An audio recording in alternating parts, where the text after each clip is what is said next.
Hello, my name is Minzy, and this is a nice blue tie.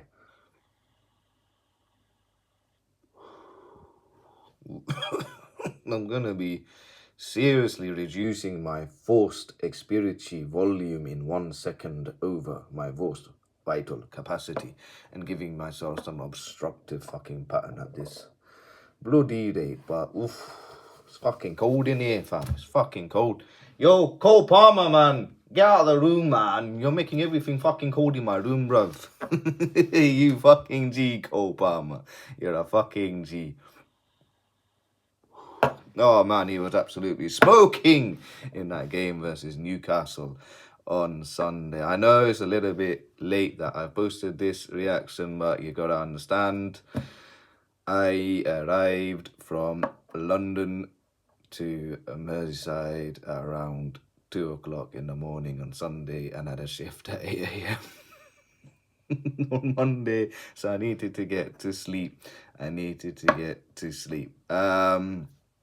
yeah, anywho, here I am posting a match reaction on Chelsea's great win over Newcastle, and where do we start other than Cole Palmer? And he's literally made me fall in love with football all over again. This boy is a literal dynamite. He's literally too cold for this Chelsea team. Like, literally, I have no superlatives of what I need to say about him. He's young, he's enjoying his football, he's having a laugh, but most importantly of all, he's adding that jazz to this Chelsea team that I haven't seen for a long time. They were comparing him to Gianfranco Zola. There are elements of that in him. It's just a joy to watch. It's just honestly a joy to watch. I mean, he started it off with a good finish into the bottom right-hand corner in off the post. He was offside, but that was a taste of what was to come, because my goodness me, we were under the cosh a tiny bit from a Newcastle press. The ball comes up and breaks off to Cole Palmer, who is kind of surrounded by someone behind him and someone sort of in front of him. He controls the ball well, and he only looked once. Yeah, and I don't know how he managed to ping that ball across to Pedro Neto. What a ball. What an absolutely sensational ball he played across the inside channel on the left-hand side. And Neto avoided the challenges, got across, and Jackson was there waiting for a tap in. Jackson, I gotta say, he's starting to show his true colours, He's starting to show his true colours. Ever since he took that Drogba haircut and became a baldy like him, he's becoming a little bit like Didier Drogba. He's becoming a bit like Didier Drogba. Ever since he stopped DMing Astrid Wyatt, yeah? you naughty man. Ever since you stopped DMing her, you're suddenly scoring goals. What did I say, man? You gotta stay focused, brother. You gotta stay focused. And so far, he's staying very focused. He's been very good. And that made it 1-0 to Chelsea. But then trust Chelsea to be a Ferrari at the front and an absolute garbage dump at the back. Newcastle had not scored a goal in open play for 7 hours. So who do they get a goal against a team in open play against? Chelsea, of course. They broke the 7-hour curse by scoring from open play against fucking Chelsea. And you can see it coming as well. Like, I can't deny here and say that, we really shouldn't have let Newcastle score from open play or from any sort of play, really. But they did. Because the thing is, we do like to give chances to opposition. Like, it's literally, we couldn't give a flying fuck on defending. But to be fair, it was a good sort of move on their left-hand side as well. A cross came in from Hall, one of our previous academy graduates that we let go to Newcastle, put in a good ball across, and there was Isaac to get a bit of a messy tap in. But hey, you take any sort of goal you can take in this day and age. And, it was 1-1 and it could have gone either way, to be fair. But then second half rolls in. Who's that man again? Oh, yeah. Oh, he's too fucking cold, Cole Palmer. He's too fucking cold. Good breakup play. Isaac, I don't know what you were trying to do. You were trying to, be Lionel Messi, try to take on the whole team. got tackled. I think Lavia was the one who played the ball through to Cole Palmer. He was bearing through on goal. You know, not much on. Shot at the near post, fizzed in. Could the keeper have done better? I suppose for Pope's caliber, he probably should have done a tiny bit better. But hey, what do you say? I'm speechless. I'm genuinely speechless. Every time Cole Palmer touches the ball, I think my heart melts because it's just irresistible. It is just too irresistible. I need to have another puff. It's just too good. Fam, he's just too good. He's not as good as this. This is shit, and this you can buy for £7 from a bloody petrol stop. But hey, he's just too good. He's just too good. And then, like I said, we may be a Ferrari at top, but we're a garbage dump at the back. How, Isaac, you are one donkey chutia bench shot, and thankfully you are a Qatar Gandu. I don't know how it wasn't a foul on Fofana. And then he rounds the keeper, hapless Sanchez, who again, Sanchez, you pissed me off, man. I swear you play for the opposition. Wallahi, you play for the opposition, man. You Qadar Gandu Chutia Rams other bench shot.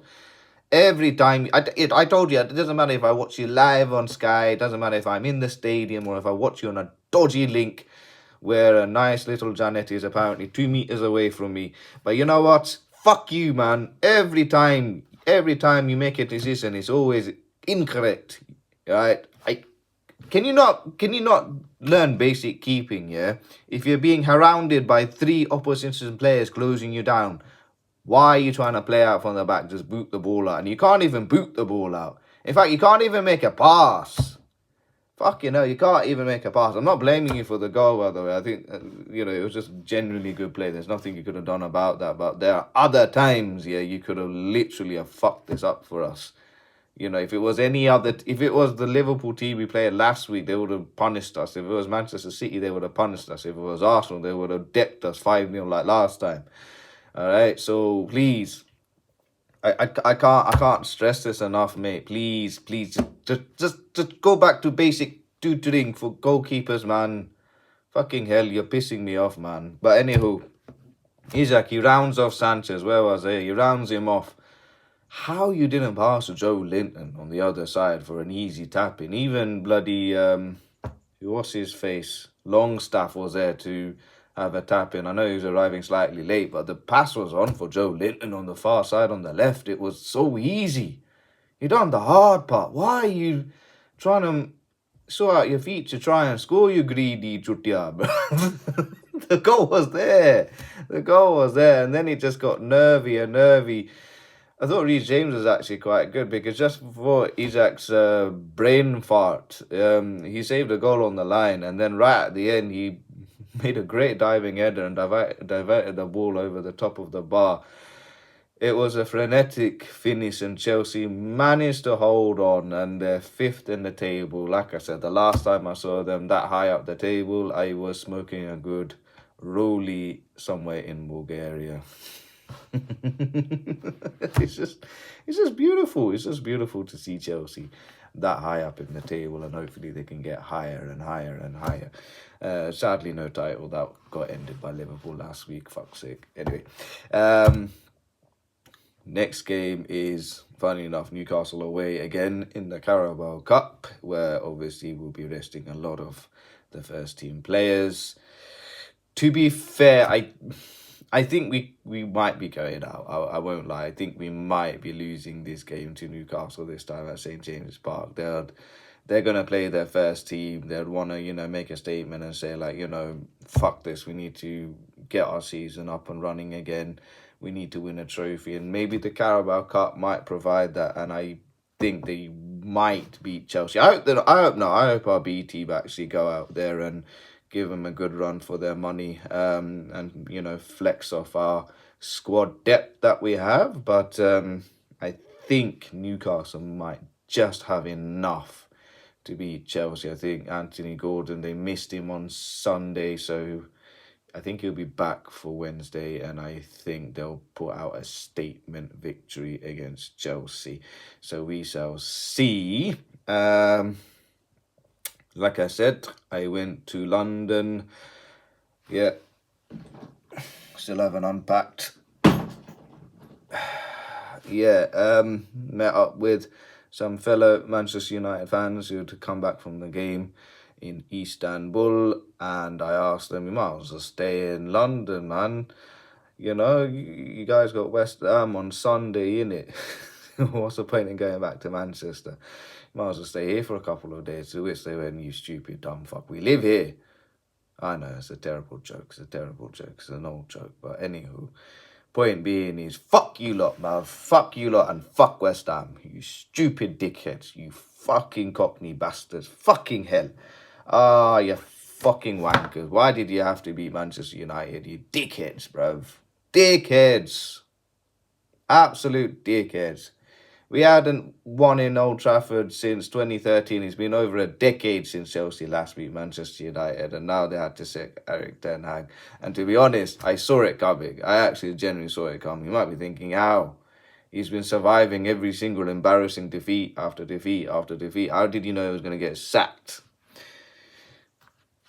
I'll tell you something, yeah, and I know this as a Chelsea fan, all right? I remember the game when Mourinho was in charge, the second coming in Chelsea, yeah, we just won us the Premier League title. 2015-2016 season was just a disaster, defeat after defeat after defeat.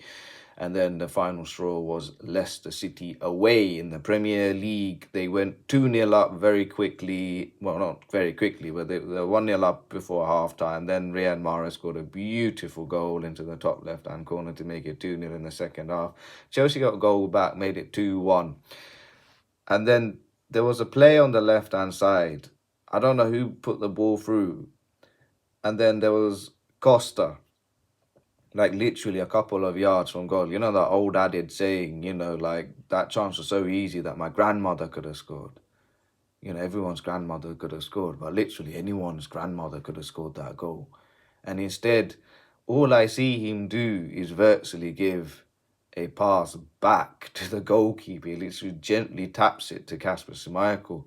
And I just stood there astonished. I watched there astonished on that dodgy stream in Bulgaria, going, what the fuck are you doing?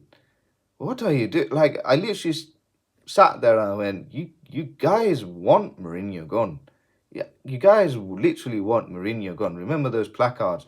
Costa, Fabregas, Hazard, the dirty rats. I thought that was harsh. That is harsh.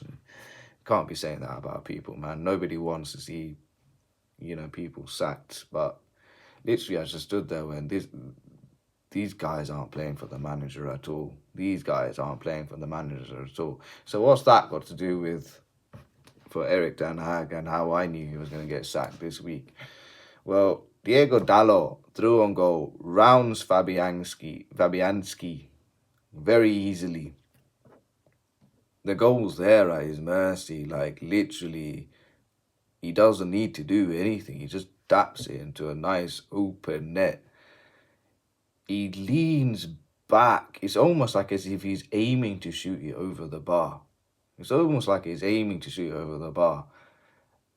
And when I saw that on the highlights, I went, wow, you lot actually want him sacked. You lot genuinely want this man sacked. You know.